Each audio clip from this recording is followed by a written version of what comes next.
Bismillahirrahmanirrahim. Assalamualaikum warahmatullahi wabarakatuh. Alhamdulillahirabbil alamin. Hamdan wa syukran lillah, salatan wa salaman ala Rasulillah. Amma ba'du. Abnai salihun wa banatis salihat rahimakumullah. Para santri dan santriwati Pondok Pesantren Modern Diniyah Basia yang kami cintai dan kami banggakan. Kaifa halukum? Bagaimana kabar antum dan antuna semua? Kita berdoa kepada Allah Subhanahu wa taala azza wajal, mudah-mudahan kita seluruhnya diberikan oleh Allah Subhanahu wa taala kesehatan, selalu dalam lindungan Allah Subhanahu wa taala, dan yang terpenting selalu tetap istiqomah dalam menjalankan syariatnya. Amin amin ya rabbal alamin. Abnai salihun wa banatis salihat, mengisi waktu libur antum dan antuna di rumah. Pada saat ini Ustadz mengajak antum dan antuna untuk sama-sama kita mendengar sebuah kultum. Tapi tidak usah melihat jam, karena yang Ustadz maksud dengan kultum bukanlah kuliah 7 menit, tetapi kuliah terserah antum, sehingga waktunya bisa jadi lebih dan bisa jadi kurang.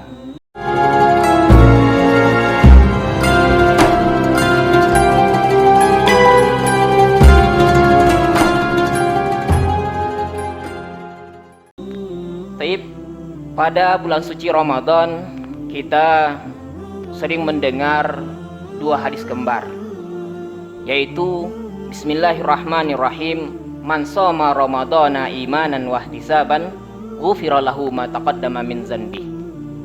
Kemudian man qama ramadhana imanan wahtisaban ghufira lahu ma taqaddama min dzanbi.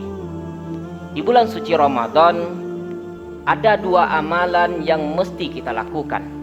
Amalan yang pertama adalah shoma Ramadan. Seperti yang sudah kita ketahui bahwa shoma yasumu siyaman au sauman artinya adalah puasa. Para ulama dan fuqaha mendefinisikan bahwa puasa itu adalah al-imsak. Al-imsaku anil akli wasyurbi wal jima'i min tulu'il fajri ila ghurubis syamsi wa yadkhulu fiha al-imsak anil lagwi war rafas.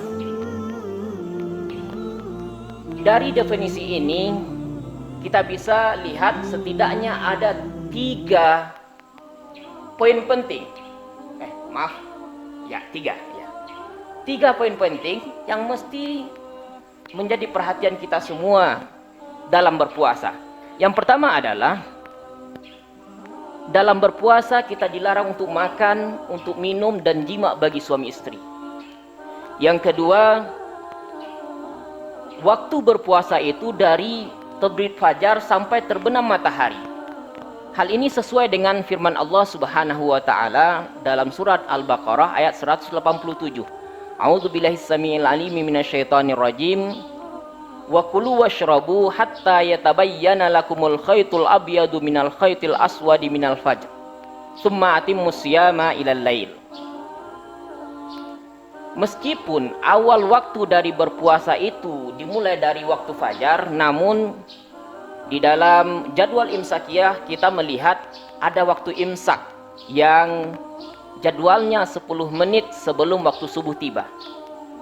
Memang secara hukum fikih ketika imsak masuk maka kita masih boleh makan dan minum, tidak ada larangan. Namun untuk kehati-hatian, dan ini merupakan bagian dari sifat ketakwaan seseorang, untuk kehati-hatian para ulama meminta kita hendaknya ketika waktu imsak itu masuk kita berusaha semaksimal mungkin untuk segera menghentikan kegiatan makan dan minum kita. Jangan sampai kita lalai, jangan sampai kita justru meremehkan, sehingga ketika azan subuh nantinya setelah masuk, telah berkumandang, kita pun masih asik makan dan minum. Naudzubillah.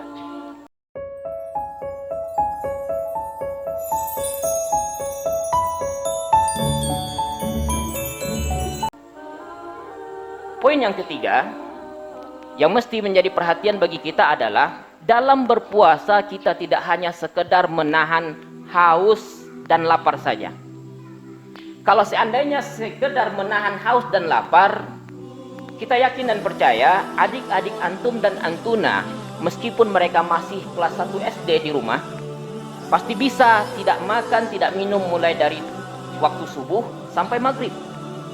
Namun esensi selanjutnya yang paling penting dalam berpuasa itu adalah menahan diri kita dari perkataan-perkataan, perbuatan-perbuatan yang jelek-jelek, perkataan perbuatan yang keji, bahkan perbuatan dan perkataan dosa.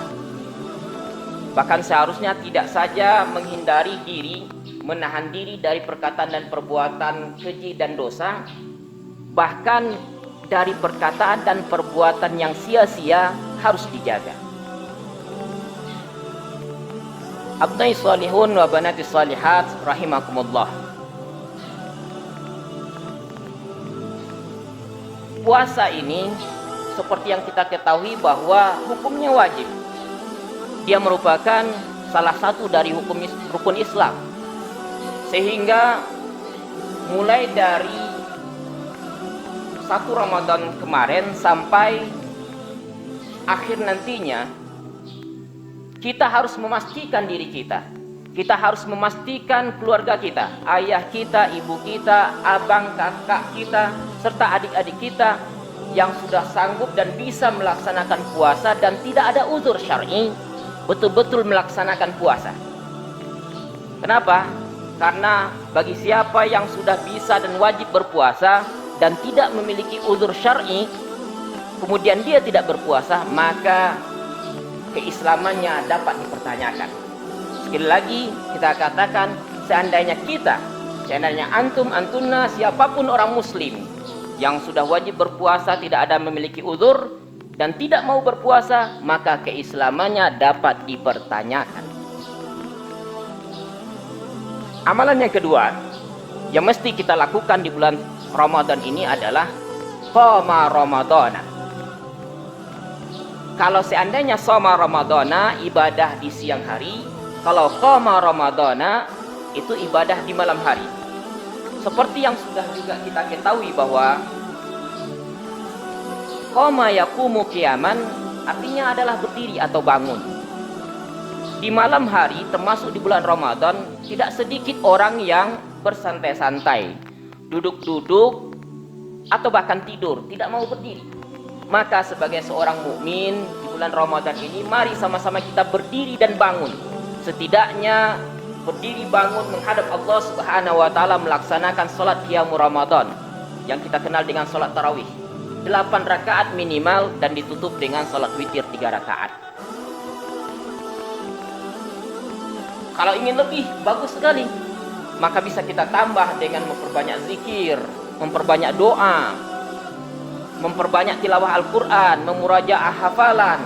Bahkan tidak tertutup kemungkinan saat-saat sekarang ini, kalau bisa kita laksanakan i'tikaf di masjid, terutama 10 malam terakhir di bulan Ramadan, sembari mencari dan mengintai malam Lailatul Qadar yang dikatakan oleh Allah Subhanahu wa taala dalam surat Al-Qadar, lebih baik dari 1000 bulan.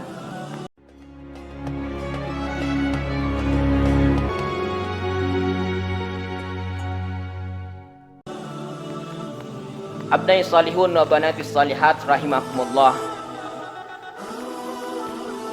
Seperti yang sudah kita katakan tadi, 2 hadis ini seperti hadis kembar yang seiring sejalan.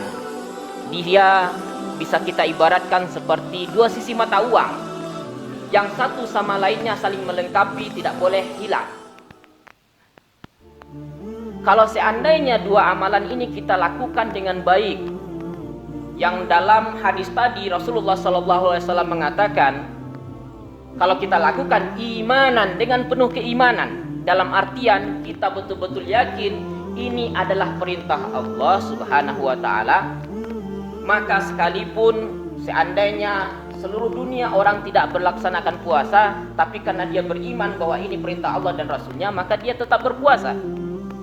Kemudian yang kedua, dia lakukan dengan ihtisaban, yaitu dengan betul-betul ikhlas kepada Allah, hanya semata-mata mengharap pahala dari Allah dan bukan pujian dari orang lain ataupun untuk keuntungan dunia lainnya, maka insyaallah ghufira lahu ma taqaddama min zanbi, akan diampuni dosa-dosa kita yang telah berlalu.